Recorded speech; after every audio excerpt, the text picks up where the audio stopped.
So I just want to introduce myself. I'm Lou Bushy. I'm the stewardship forester out of the St. Johnsbury District Office. I work with Forest Parks and Recreation. I'm just going to point to some folks around the room that are going to introduce themselves, just so you guys know the players that are here. I'll start with this gentleman over here. Luke O'Brien, rep specialist out of the St. J office. It's LaFont from the Horse Council board member. Are you still a board member? I'm not. Okay, I'll skip you then. Okay, that's fine. I'm Jeanette Cole and I'm the president of the Vermont Horse Council. Monica Raymond, Vermont Horse Council board member and Trails Committee chair. In the back. Sorry, Claire. In the back.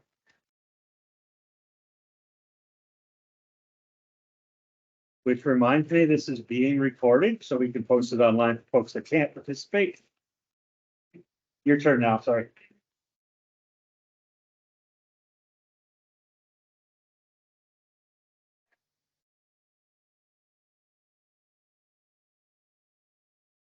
Most importantly.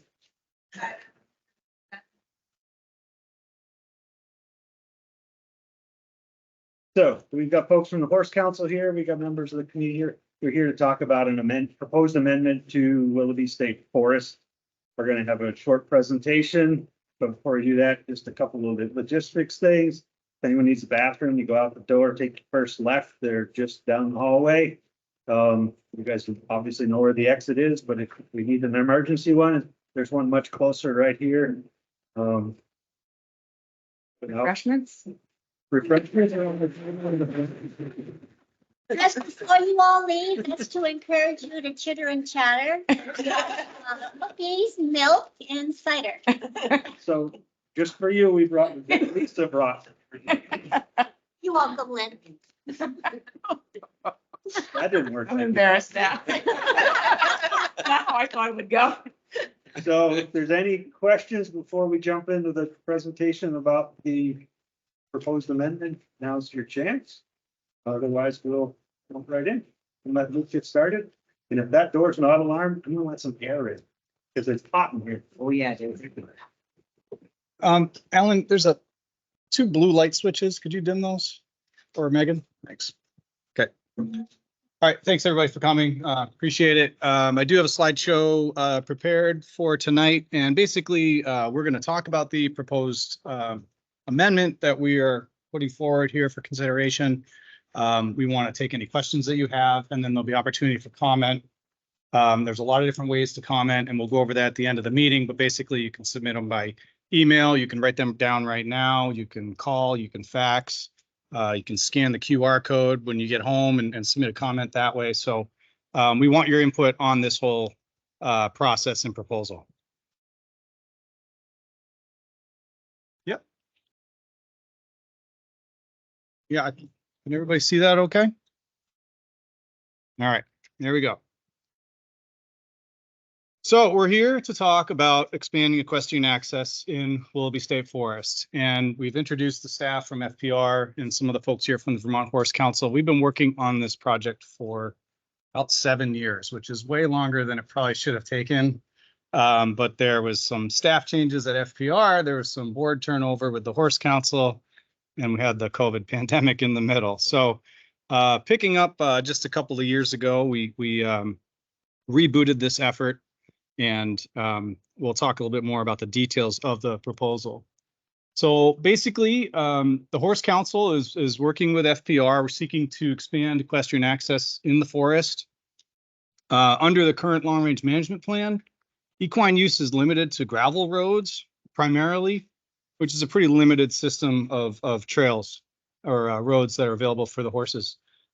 Expanding the access, at least what we're proposing, is significant enough that we feel that it requires a plan amendment. VHC submitted a proposal.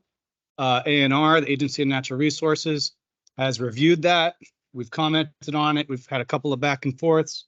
And now we are recommending an amendment which sort of codifies our preferred option. We're seeking public comment, like I said, tonight, but also for the next 30 days. So until May 31st, you can put in comment on this proposed amendment. And there's a lot of different ways you can get this information Like I said, this is being recorded tonight, but you can also get more information online. And then there's some handouts at the table if you missed those. So we'll talk about the Horse Council. We'll talk about the relationship that the Horse Council has with FPR. We'll talk about the current and desired experience of equestrians in the forest. We'll get into some of the proposal details. We'll talk a little bit about the long-range management plan amendment. We'll have time for questions, and then we'll give you all the opportunity to submit comments. I don't have a mic. Can everybody hear me okay? Okay, great. All right. This is a little bit, or maybe a lot of it, about the Horse Council here. VHC is a statewide organization representing equine users who are promoting, an inclusive equine community, promoting equine interests, playing a role in resource stewardship, communicating between equestrians and the public, working on public lands, and providing information on the Vermont horse industry, including laws, rules, regulations, those sorts of things. We do have a formal partnership with the Vermont Horse Council. We rely very heavily on partnerships with recreational groups on our state lands. So we partner with hiking groups, skiing groups, bicycle groups. And so this is a very logical relationship for us to have with the Horse Council. We support the management of horse trails and multi-use trails that accommodate horses on many of our state lands. And we recognize the importance of horseback riding and horse-drawn vehicles on state lands and in general. Of course, those uses need to be consistent with all of our goals and natural resource management issues. And these are a list of some of the parcels where we have managed equestrian access. So Willoughby, including the gravel roads there. Groton State Forest has quite a system of trails, including a designated equine camping area at New Discovery. Coolidge State Forest, the Kingdom Heritage Lands, the Victory Management Unit, and not on state lands, but on the U.S. Forest Service Green Mountain National Forest, the Moosa-Lamoo Recreation Area has designated horse trails and I believe a horse camping area. Yep. So currently, equestrian use, and this is for Willoughby, is allowed under what we call FPR policy number 4, where horses are allowed on gravel surfaced roads, forest highways, and other state roads and trails specified by the commissioner. How this applies to Willoughby, it's the CCC Road, the Bartlett Road, some portions of Duck Pond Road, and Bean Pond. That's 7 miles. And here's a map of that. You can see in the light green, that is and I don't have a laser pointer, I apologize. The CCC Road, the Bartlett Road forms a loop on the right-hand side of your screen, a portion of Duck Pond Road, and then coming up off of Route 5, a small portion of Bean Pond Road. It's about 7 miles.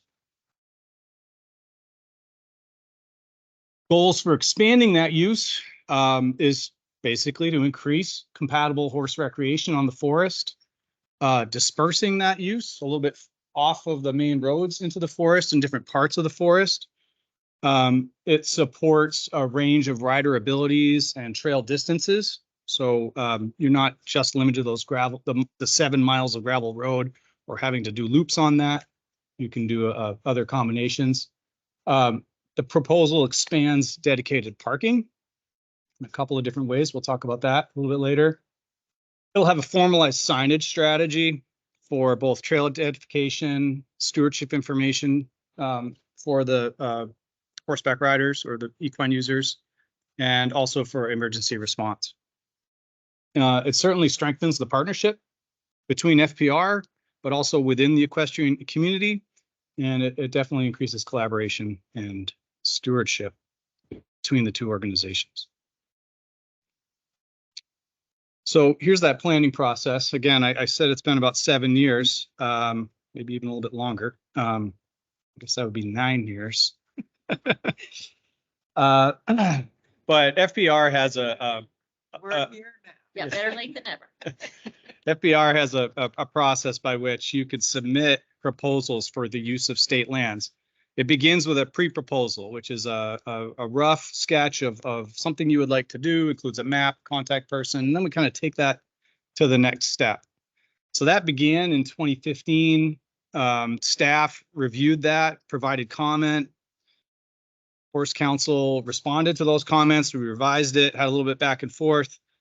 We got into a broader, the next step is a final proposal, which is much more comprehensive, and we had a comment in response to that. We added a possible camping area in 2022 as a new development, and we've had additional field review, and we've decided to break it up into a two-phased plan, loosely, a two-phase plan, and that's out of conversations that happened this last year. So we're putting forward this proposal, and now we're seeking public input. So it's been a long road, but we're glad that we're here to do this. So the Horse Council requested to have access to all of the trails in purple, in addition to the green. So the green, again, is the existing gravel surface roads, and the purple is the proposed expansion, which totals about 21 miles. So initially it was about 7, went up to 21. And so the Agency of Natural Resources, so that includes the Department of Fish and Wildlife, the Department of Environmental Conservation, and Forest Parks and Recreation, considered that proposal. And these are some of the things that we wanted to take into consideration as we were looking at their proposal. On the environmental side, we look at what are called land use classifications. What are the natural resources on the ground? If you look at any of our management plans, we sort of break up the forest and the lands into different categories based on the sensitivity of the resources that are there. So those are the land use classifications. And some of those, frankly, do have some resource concerns. We looked at the surface conditions, the tread quality, and the durability. So could the roads and the trails that are being proposed actually hold up to equestrian use? We looked at surface water and riparian buffers, wildlife habitats, and also forest blocks, large blocks of unfragmented forests that provide good habitat, good water quality, and areas to roam without having a lot of roads or trails or infrastructure. On the management side, we wanted to look at the trail mileage. We talked about the different user abilities and the opportunities for various loops. So what's a reasonable amount of mileage to provide? What connectivity or loop options are there? How are you going to access the network? Where are you going to park? Are there potential conflicts or compatibility issues with other users? Some of the trails begin or end or cross private lands, or at least potentially could. So that was a major consideration. Then there's the whole point of maintenance and monitoring. Once you get the network approved, you have to take care of it. And so does the Horse Council, does FPR have the capacity to manage and maintain this new proposed network? And a lot of that requires funding, which again is another limiting factor. So these are the sort of the considerations that ANR took into account. And this is what we're recommending presently. So to decipher this, you can see again the original route, the graveled roads in green. The yellow is a conditional approval for a trail we call the Dogleg Trail, right? Where's Lisa? There she is. Yeah, the Dogleg Trail. All right. And we'll talk a little bit more about that. And then the blue trails are trails that we felt were suitable for equestrian use. The red ones are ones that we did not feel at this time were appropriate for expanding. So currently there's 7, asked for 21. We're recommending about 16 miles of trail.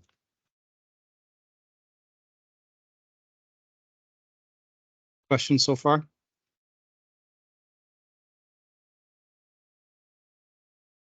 Oh, that's, I think, a Westmore Town Forest.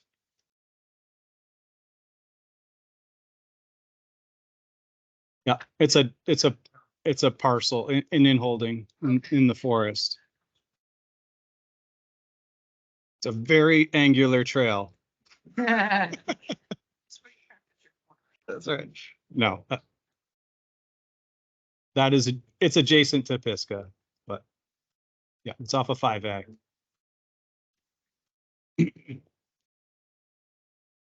So we can come back to this, and again, we can take questions and we can talk more about it later. I want to talk a little bit about the parking. So Willoughby has a lot of small bad parking areas, particularly if you are a horseback rider or someone driving a truck with a horse trailer. Lots of little places to park.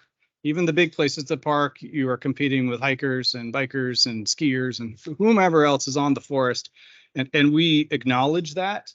And honestly, in all of our discussions back and forth, there really aren't a lot of great solutions. There are places to park that you have to travel on the paved road to get into the forest from, which is not ideal for horses. So even where we have appropriate parking, it's difficult for the equestrian users to get from that parking spot into the forest. Right now, there's the CCC Road parking lot at the base of the CCC Road on Route 5A. There's an overflow lot, which was recently developed closer to the lake, called the ball field lot. There are a couple of existing pull-offs. I'm sorry. There's one existing pull-off on Route 5 near Bean Pond. There's the Bartlett Mountain gravel pit, which is a fairly small but potential area. Yeah. And then there's a couple of pull-offs on the CCC road where we purposefully added a little bit wider shoulder when we re-graveled it last summer. And so in addition to all of these existing sites, we are proposing to develop a new site off of Dolph Pond Road and east of the CCC road, CCC and Dolph Pond Road junction. And I'll just show you a map here of all the parking areas. So again, red is not recommended at this time. Blue is what we're recommending. Green is already in use. Yellow is conditional. We can talk about that in a moment. And all the stars are the existing parking areas. So at the top right of the map, you have the two sites on Route 5A, the ball field lot, the CCC road. Sort of middle right is the Bartlett Mountain gravel pit. The star below that is one of two pull-offs. And then off to the left bottom corner is a big gravel pull-off maintained by the Agency of Transportation on Route 5. Still not ideal because it's a couple 100 feet from Bean Pond Road, but shorter than the distance between the ball field road and the CCC road. The dark star, not purposefully, in the bottom is the location of the new proposed lot that we will be putting forward for consideration. And to talk a little bit more about that, there's a couple. Going back to your previous slide. Yeah. Is there any consideration limit of port size overall length? And my concern is somebody that first hairpin turn there not making it. I know you can get a 2-horse trailer up there all day long. I start to get concerned when you're talking 4, 6, 8-horse trailers. What were you talking? Coming CCC up on road. the 5A side and that first hairpin turn there. And then just being able to maneuver.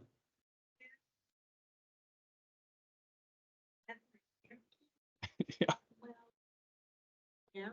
Yep. It already has a culvert that is already crumbling. The side of the road is already crumbling. It's very probable. Can you point? Right by the gate Well, it's a CCC road. of 5A. It's like turn here. You could go up the gate at 5A. Can you use your mouse on the screen? Mark? No. I don't Oh. think I can. Go up where it's most.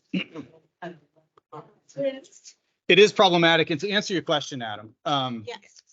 Yes. yes, we are considering trailer size limits. And I think that's part of the outreach that the Horse Council will have to do to its users. Yeah. So that we don't have 6 and 8 horse trailers clogging up the CCC road or getting stuck or putting a wheel in the ditch. Right, and that's true. Yes.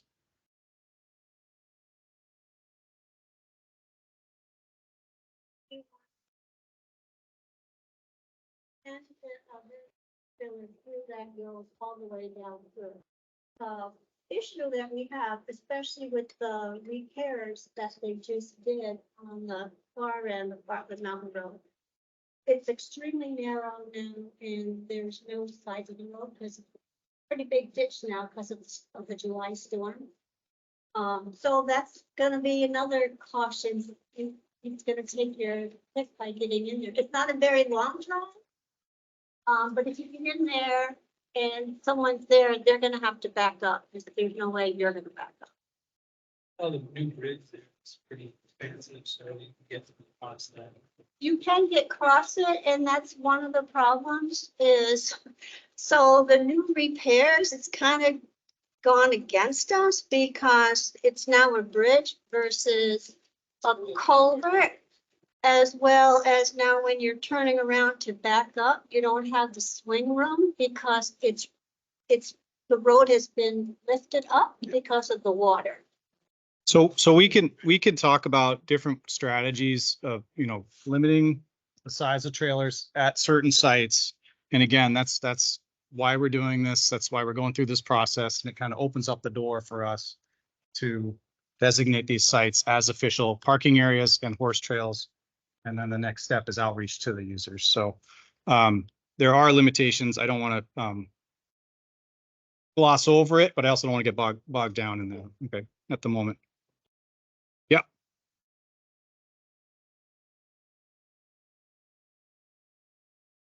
Well, there are options and they're currently being used. Actually, one of them is about the safest in terms of your horse not being exposed to traffic. It's just that it's so crowded that nobody likes to park there with their trailer because you can get Which locked. one are you talking? One right across. The little Right. one? The CCC yeah, road the one. CCC Right, well, road. that's not very big. No, it's not. And my friend Marilyn over there, Marilyn, Rebecca, they always use the overflow lot, so they can speak more on that. Right, the overflow lot's great. It holds like 88 vehicles, or at least that's how many parking they have. They've got this space. Yeah, and I've been able to park in there regularly. Typically, what we do is we pull off the furthest place available, so that's relieving because we want to park in areas. Else. And we've had very little problems with horses going up the side of the road. There's a nice wide side to the road and near road there. Of course, the traffic has been really good with us. We've had a few people that have blasted past us, without consideration, but for the most part, they've been very good. So then you just ride along the south side of the road over to the CCC road. Yeah, and I want to make note, I want Luke to continue, but Vermont Horse Council is moving forward with contacting AOT to get horse crossing signs before the CCC as well as down by the Notch Road. It doesn't do anything. I know. So I know. I'm in a hurry to get to that damn lake. You stop for both ways? All right. Well, we certainly would encourage horseback riders to have a jamboree at the Pisgah parking lot on a July Saturday, midday. So there are things we can do, I think, to accommodate uses and balance that and try to encourage off-peak use. And so we're kind of going at a little bit of a scatter shot approach here rather than one silver bullet. I want to get back to that proposed parking area off the Dolph Pond Road, if that's okay. Okay. So, yeah, there it is. Okay. So Dolph Pond Road in that little sketch cuts across left, right, and then north, south is the CCC road. We're on, sorry, I'm going to go back. So we're just about a half mile off of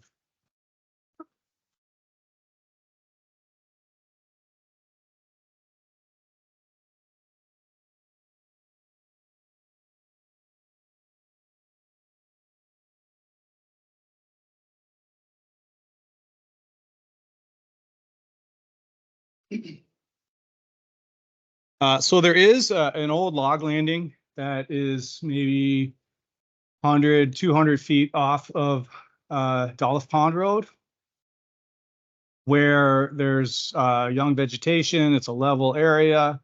Probably could be cleared relatively easily to establish, again, not a huge parking area, but parking for a limited number of trailers. So there's a couple of reasons why we gravitated to adding this into the proposal. You know, we want it to be a carry in, carry out facility, so relatively low impact. It utilizes existing infrastructure. We're not necessarily cutting a new hole into the forest and creating a road or a parking area. It's a pretty small clearing, again, you know, about less than a third of an acre.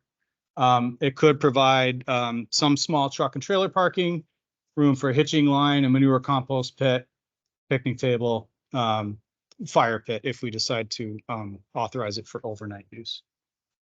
And this is a view on the right. You're actually looking up the drive, and then the clearing would be in the back of that. So we have, again, recommended a series of trails that we would like to approve, authorize, and get codified through this amendment, as well as this parking area. And this is just a graphic to show you where we are in this process, because state government doesn't do anything quickly.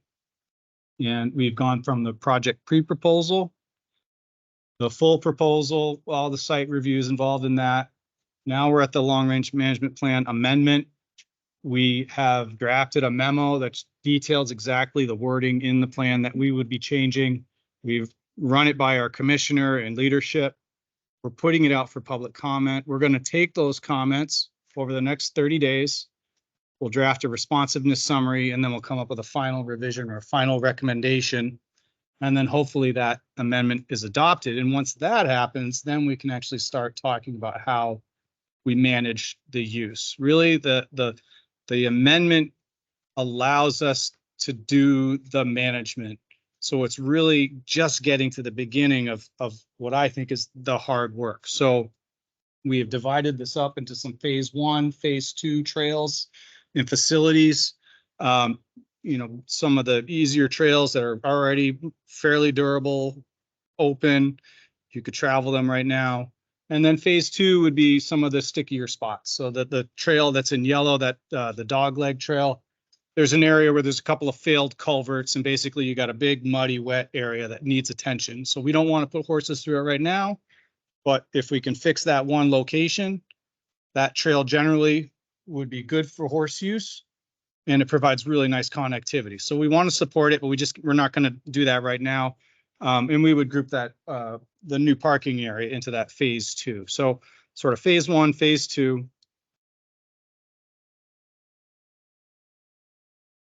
Those we're not proposing right now.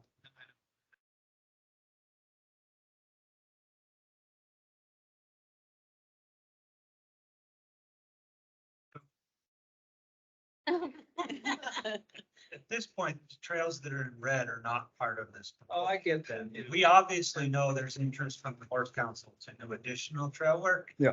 But we at A&R, the district stewardship team, are not at this point entertaining. Right. If something should change, we can revisit the discussion, but it's definitely not something that's on the table today. We can actually talk about them quickly, if you like. I'll come back to the. No, that's okay. Well, I want to talk about, and I'm going to go to my hidden slide here. Where is it? I missed it. Sorry, guys.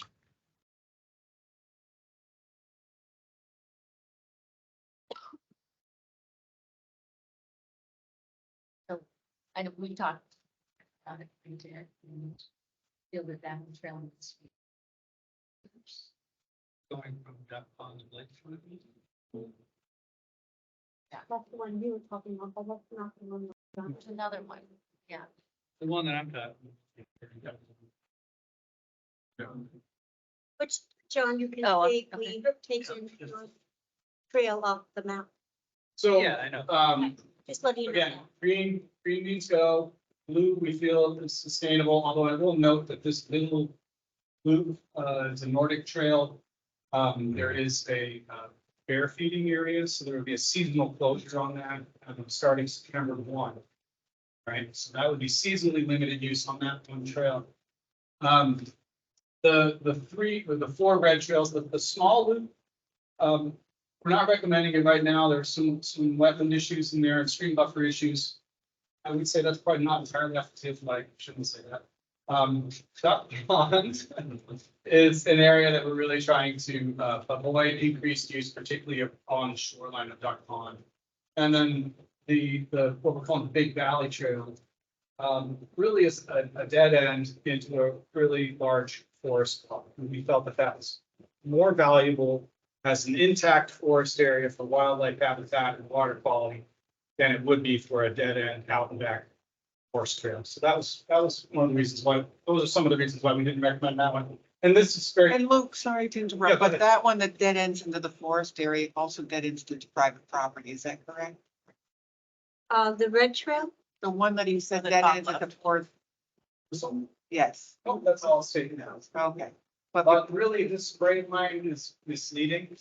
Yeah, I think some forest council members have checked that out and it's not there. not there. And it's You're really, gonna go through mud. Without a lot Like, of, oh, it's really swampy. It's messy. it's a lot of bridges, bunch of tread work, so, Okay. and again, you know, you do have the hiking trail on top of Moose Mountain, but really this whole area is big. Unbroken forest block. Yeah, it's a lot of moose country. This one leads directly onto private land. There's the potential that it could be a mountain back route. But we just felt right now, let's stick with some of the low hanging fruit. If that is something that the horse council feels strongly about, we can revisit it, but right now we don't have permission to go on private lands. So it would be an mountain back. That is an existing road. That's not a new trail. That is generally rideable. But for right now, we're not recommending it. And I just wanted to point out here, the yellow route, this is still called Dogleg Trail. There's an area right in there where there's a couple of plugged culverts. That's just a real muddy mess. But you could see that that would make a really nice loop option if we could establish that as a riding trail. And then Luke, could you please just talk about 10 West and 10 East? 10 West and 10 East. So that is an area where the trail is consisting vast trail in forest road. Leaves state forest, goes on to private land. Picks up on the other side. So the snowmobile trail, we're able to ride through here. We don't currently have permission to have pedestrians cross it. No. But if landowner permission could be acquired, we definitely would support it because the trails on both sides are suitable for horseback riding. And it's pretty valuable connection. Basically, without that connection, you can ride out and back in this area. You can ride over here. You can't get across. So we recognize that that's a valuable connection, and you know, we'll reach out to those landowners to see if it's something that they can support. Can you talk a little bit more about the duck pond piece? Only because, and I know there's a lot of use, issues, but if you look at that, it's a great intermediate, it would create a very nice intermediate length loop. So is there any potential down the road for a reroute, a piece of it to get use away from it or anything? And we poked around in there for the last Forever. 9 years, I Yeah. think is what the calendar. That's to us, yeah. And finding a route through there is gonna be challenging. But again, at this point, what we're moving forward with is not those Right. red trails. And that if we do move into expanding to include additional areas, Luke and I are not the only two that are part of this conversation. We have the fisheries biologist, we have folks from the Department of Environmental Conservation, we have Lakes and Ponds Division. They've already raised concerns about the trail near Blake Pond because it's one of their monitoring sites. We have the wildlife biologist. So there's a bunch of other folks that are part of these decisions. And they also raised concerns with that. It's just because of its proximity. Yeah. Yeah, But again, we couldn't, I mean, we looked, Jim, for those that don't know, Jim Nickerson used to be sitting with the horse council. When the first proposal came in, we looked for a number of years for a reroute through there that didn't put you into a bunch of wetlands. And really couldn't find it without a ton of work. So, I mean, I'm not allowed to argue. not right now. Why, why though did the horse council lose the access down to the pond? Because that was a very good resting area and had a lot of greenery, a lot of grass, which my horse loves. Most horses like. And when you're, you know, riding a lot of miles, that's really what they need. They really need to go and they really need to do some grazing. So why did we lose that piece to the lake? We never had it. Yes, we did. No, it was never an approved trail, Lisa. So this is Might have what, ridden there, but it wasn't approved. it was not approved. There were also concerns, particularly about the water quality and you know, the reality of having a sign that says you can go to Duck Pond, but you may not drink from Duck Pond, you may not wade in Duck Pond. It's just not realistic, and we don't have the capacity to push that. So we felt that it's taken off the table entirely. You're not wrong, Lisa. There is a section of gravel road that leads to a parking area by Duck Pond, you know, still a little ways from the pond itself. But we felt that was just too great of a temptation for people to resist, and without the ability to monitor that or enforce it. We felt like it was sensitive. I think we have our work cut out for us in the yellow and the blue. And if we can do what we say we're gonna do, that will bode well for phase 3 or whatever we decide. We're not long in the If we grave. live that long. And I'm long in the grave. All right, And I- so, yeah, go ahead. I just want to say, I want to thank Luke and Lou and Claire and everybody from FPR and A&R for all the work on this and for being open to our proposal. And personally, I'm happy, any new trails I'm happy about. So I just want to thank everybody from the state for working with us and promoting the proposal.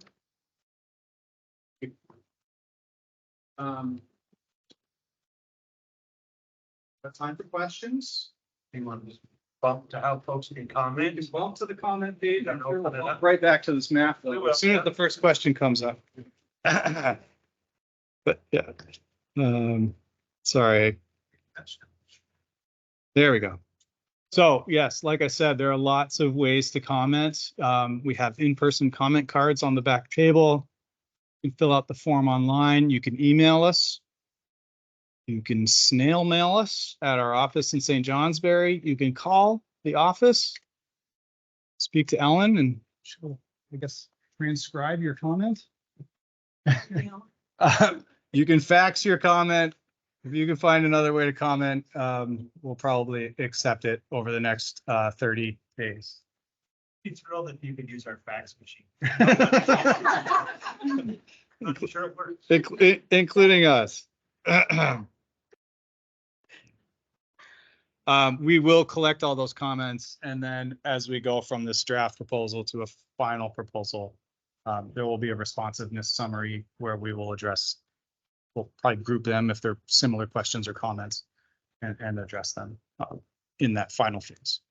What's the timeline? Roughly. Well, the comment period ends the 31st, so I don't know. Yeah. Exactly. Yes. Printed a copy of the trail map off the website today. And I don't see it on this map or that map, or haven't seen it yet. To this, there was some proposed campsites. That's the overnight parking area, which is this one right here. No, no, there was an asterisk by that designated it, and they're all over the forest. That's why I'm asking. I think, well, if you just go back to your map, it has all the stars. Yeah, all the little right here. Oh. And they're all- Yeah, so. One there, the one there. two That's, that- Those are parking. that's parking. That's, Yeah. that's an Okay. area. The only, That's an area. no, the only overnight one possibly, yeah, Down by So a few years ago, Correct. remember we had the proposal that correct. we would have grandfathered it. And sorry, multiple people talking here. We would probably work with the horse council to put official signage at existing areas. So that, of course, people know where to park. But it wouldn't necessarily create new parking areas other than this one. That was trying to identify where. Right, I just looked up a map like. Well, it said, it actually said proposed forest. Yeah. Apologize about that. Well, and we, Go ahead. once this is all said and done, we'll have to get, we'll provide a new map to horseback riders and parking information with, I'd really like to have like where you can park a trailer and kind of the size of the lot and considerations like a busy weekend in the summer, probably don't want to go there. And then, Yeah. just some of those considerations, because when you're driving a trailer, if you get to a parking lot and it's full and then you got to drive, 10 miles around to another parking lot, it's kind of a drag. So to have some of those caveats so that people, Yeah. have an idea where the best places and then the places that maybe, so we can add that information to our website. And the size of the trailers is it's a Yes. really good call out Absolutely. because some of these horse trailers are really. Yeah. Going up the CC road from Route 5. 5 Dennis's, and you hit a double on and you take the left into the forest, right at that junction there. There are several old roads that basically veer off of that road. And, I've seen the state pull in with, their trucks and trailers, and those aren't small, and they've been able to, back those right into those roads and, and do what they need to do. So I'm pretty certain that, somebody competent with a truck and trailer, especially in a gooseneck, can literally turn that thing into wherever they wish, and going up, from that corner toward, towards say the lower Bartlett Road, there are several spots right in there. Whether or not they permit that, I don't know.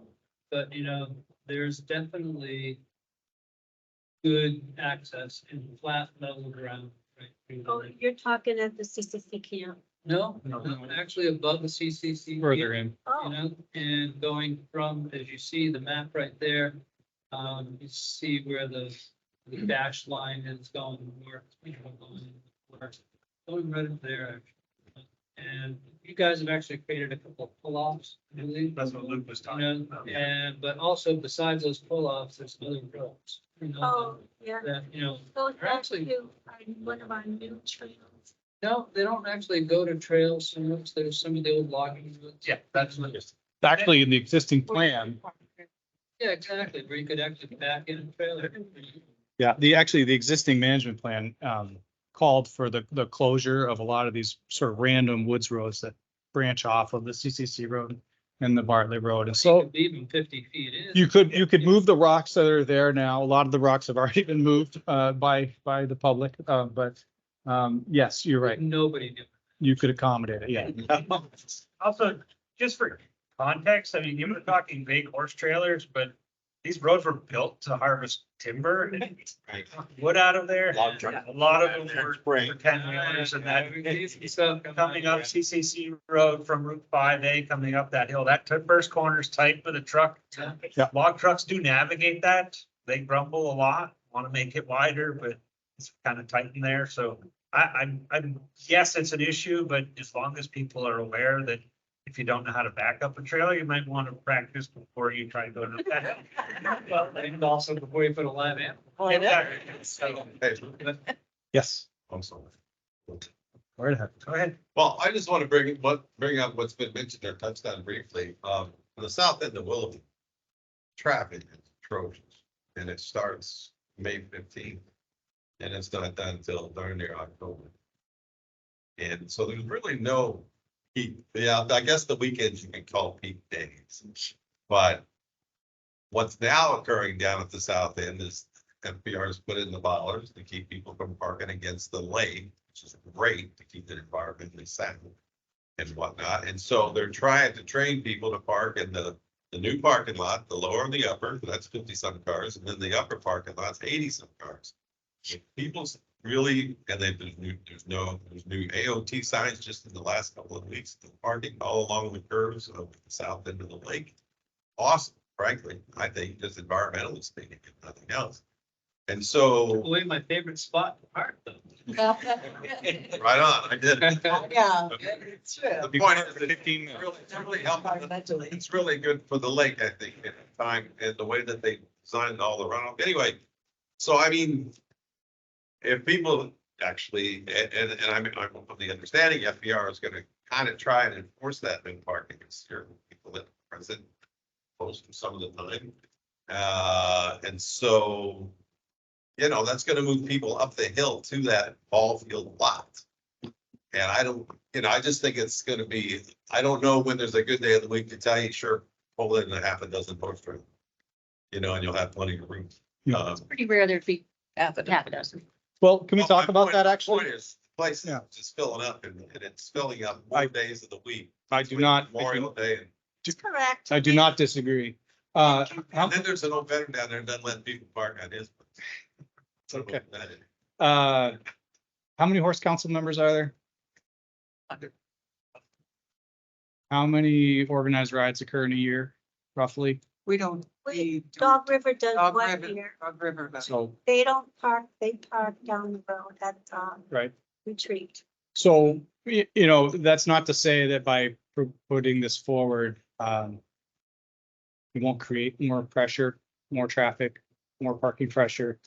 But, you know, we hope that by outreaching to the community, we can reduce that pressure and direct it to the areas where we need to. I mean, when I ride, you know, I'm usually, it's a friend and I in one trailer, or maybe we meet up with another couple people and there'd be 2 trailers, you know, sometimes 3 or 4 in unusual situations, we're going somewhere, but you know, I don't know other people, the people up that ride up here, but I think most people just go with a few friends. It's pretty, in my experience, it's pretty rare to go with like a whole Yeah, but boatload of you get people. 2 people that go one day, and another 2 people that go the same day. It's like each fills up with probably Yeah. parking cars too.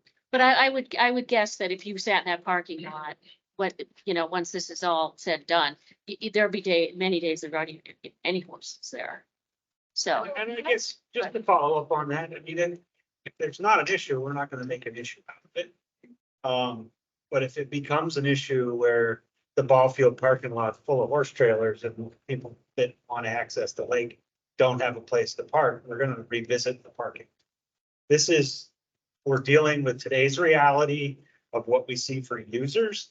We're building parking on the opposite side of the forest, knowing that there are times where there's in Father's Day weekend. I don't know who's been to Willoughby on Father's Day weekend for Bruce Gagne's ride. Bruce no longer is with us. But I've seen 100 horses standing in the south end or the CCC road parking lot. Yep. So I know it does happen, but it's a single day a year. And it's hard to develop a system to manage around those types of events. They're so infrequent. I don't know if anybody's picked up Bruce's ride, but it's been a traditional Father's Day weekend. They shuttle a whole bunch of people to the forest, offload them all, and they ride back to Evansville. So those types of things we know happen, but if it becomes a regular thing and we're having huge conflicts with parking, we're gonna find a new place for the horse trailers. Because that's what we do. We manage that use We manage it for the regular vehicles. Horse trailers are even easier because they're easy to, we have contacts now. My understanding is that long-term big picture is the majority of everybody's gonna be going to that bond parking area just because of the known complexities of the plan. So that's what I was. If I were a user driving a trailer with a horse in it that I knew I had the potential to back out of the CCC road with, I would start on the Route 5 side. And it's training the users, creating the space for them, and then just having the expectation that this is where they're gonna spend a majority of their time. But there's nothing in place right now that says you can't park on the 5A side of the forest and. So, But yeah, if there's designated trailer parking, I think most people would respond to that and say, oh, this is the trailer parking. I'm gonna park there. Even if I know I'm allowed somewhere else, I do think people are more likely to park there. And we definitely need designated parking, but I really like the dispersed parking options because it can get me farther into different places I want to go. Because if there's only one place to park, then you can only do so many rides from there. And if I can never maybe get to some farther spot. So I like the idea of the dispersed areas where maybe I can park along the road and access some other trails. So I think it's awesome to have that combination. Heard a lot from the side of the room. Yes. Anybody who hasn't asked a question, want to ask a question? Maria?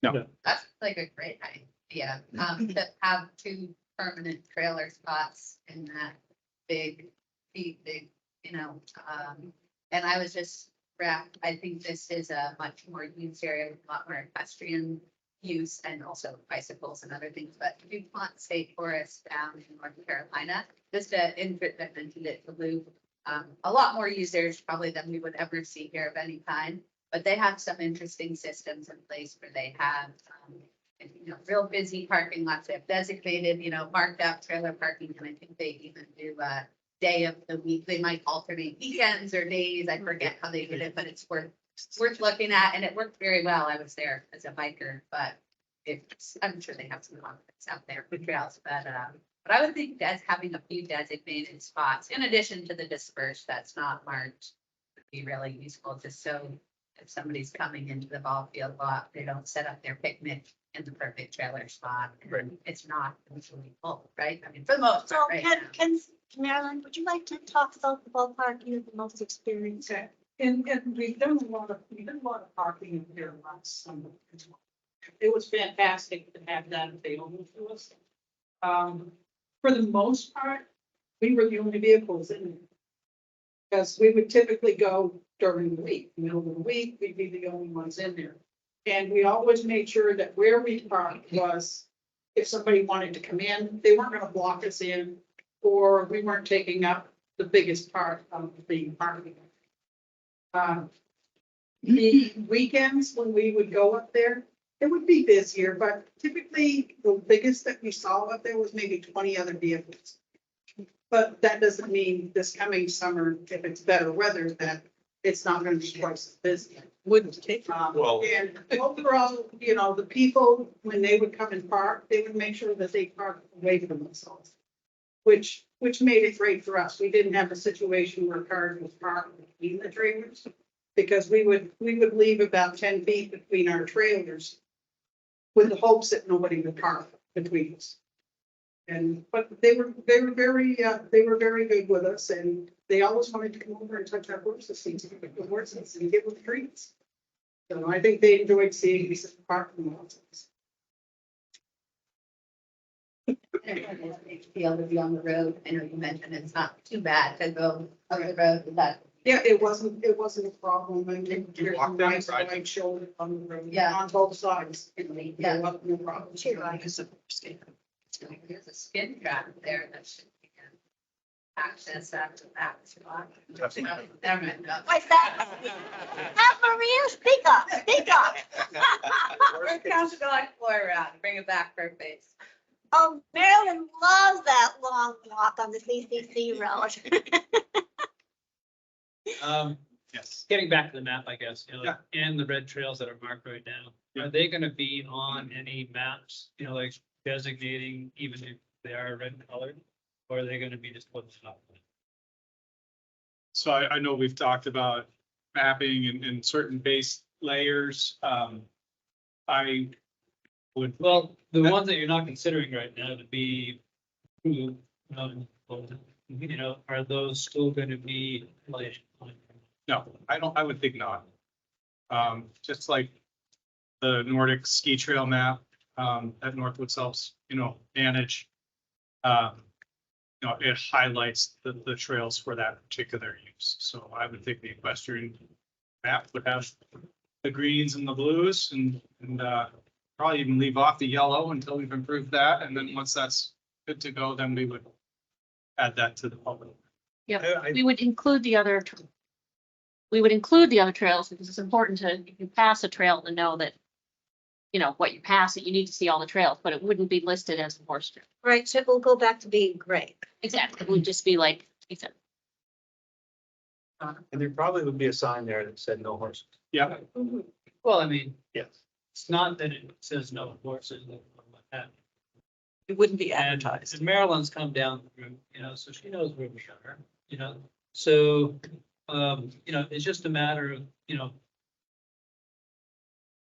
obviously making certain, that it doesn't become, like, at least the trail across our property is the way it was, just that it doesn't become a permanent mark in that, online, because obviously people use these from everywhere.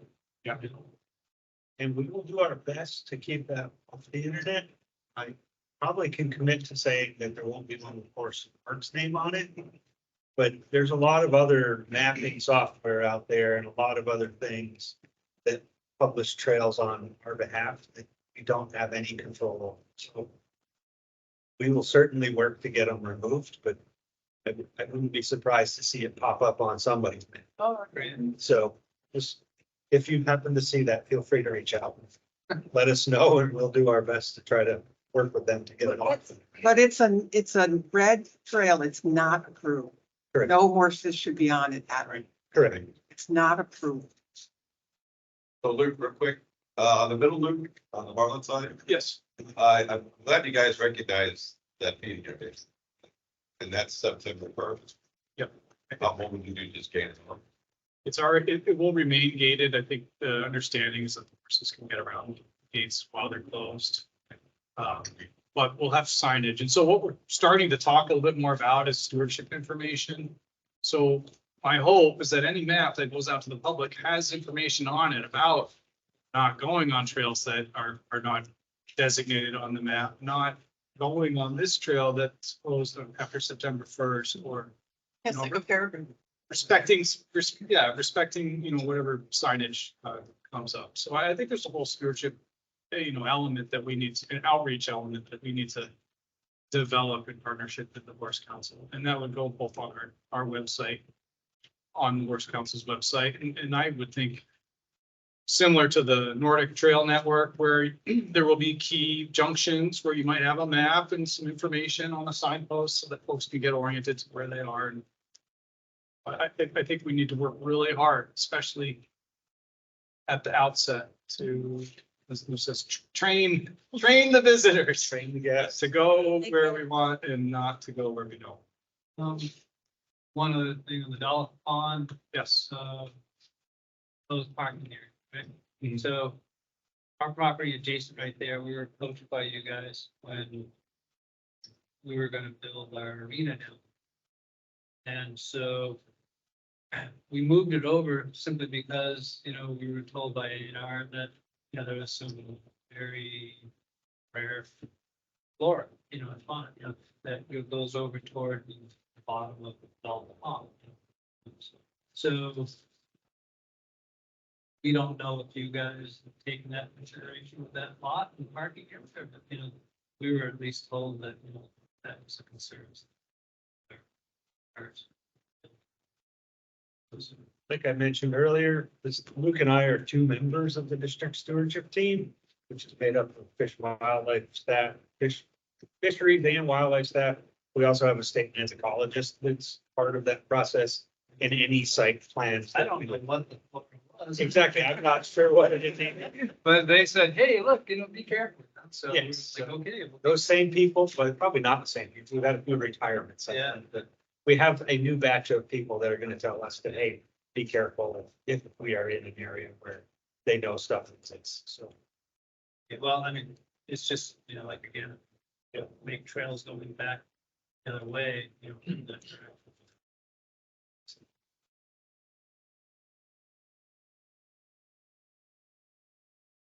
Trail names on these trails, will they be consistent with the Nordic trail names, the existing road names? What I'm afraid of is we start calling the Nordic trail one thing, the equine trails another, and the roads a third, which really can confuse emergency response up there. So is there any reason why it wouldn't be done that way? I don't think so. We lost our sign contract, so we're not trying to make a ton of new signs. And we've already reached out to Maria by email about ensuring that we're copying and mimicking what Northwoods does. And like Luke said, those existing trails, those are already managed by Northwoods and. We will have to come up with names for the other ones too. We have the dog leg, I don't even know what we call that lower one, named that Lisa by the CCC camp. Jim calls it the dollar blue. Okay, so we'll come up with some appropriate signage. We're not gonna duplicate it. The Bartlett Summit is gonna be the Bartlett Summit and Middle Loop is gonna be the Middle Loop. Is this gonna be seasonal? Yes, very much so. Very much. We work a lot with Vast. They have a very different naming convention than we do. Yeah. But we're well aware of the confusion having multiple names causes. Just for us that we're very familiar with these roads. And I almost advocate this versus OS 15 or Exactly. OS 5 versus. For those of you that Give me a don't, road name and I can easily map it and go. and for those of you that don't know, the OS is the intersection numbers that Vast uses in Orleans County. Yeah. If you go to Caledonia County, which Sutton is, they're all CA. Well, when you So- know speed riding, they come in really handy. Exactly. So Well, you raise a good point, Adam, because on the Nordic trails, we number junctions to orient people, so we would need to make sure that we don't have multiple junction number ones, Right, Right. right, one for the horse people and one for the skiers. So Right. we will take that Right. certainly into consideration. And final question, is any organized rides like Ganyas, is it going to be advocated for a permit process? Because Ellen love doing permits. any ride like, Any like any ride like Tanya's run, There isn't anybody that does they're stuff like that. supposed to have a permit now. So like Dog River does one once a year, right? They should be asking them. Yes. They have a permit. Ellen just told me they have a. They do that. They get those permits out. This should be in the. So. I apologize. I screwed up on my presentation, Hannah. So I did have a map with the land use classifications. I forget who was asking, John, you were asking about the different natural features. You can come look at the hard copy. I don't have one I can pull up on the slideshow, but it does show the different. Oh, I know, there's areas. so many layers. of that. There's a lot of different layers, but we could suss out if you had a specific question. No, I just feel like I said, and our approach does. Is there a defined season with dates, or is it like trail conditions or? I, We start our writing typically when the gates open and close. So typically Memorial to mid-November. Well, Depends on the. it really is the trail conditions. Once the trail, and it might be trail by trail. If there's a trail that's in great shape, it's dry, we might start riding there. If there's another one that's wetter. I think we might gravitate towards that, but we'll have to discuss it. Because you also get into fall hunting seasons. We can get out. So I would Right. think November 1 or November 15 might be too late some years, might be in rifle season. So Might be snow. might be snow. Be lovely. So Of course, riding in snow is fun just too. just The to ground close frozen. out, just want to reiterate, there's a bunch of ways to provide comments. There's little comment cards in the back. We'll hand out directions on how to comment, either via phone, online, email, or fax, if anybody has a fax machine. So that's how we're gonna take our official comments.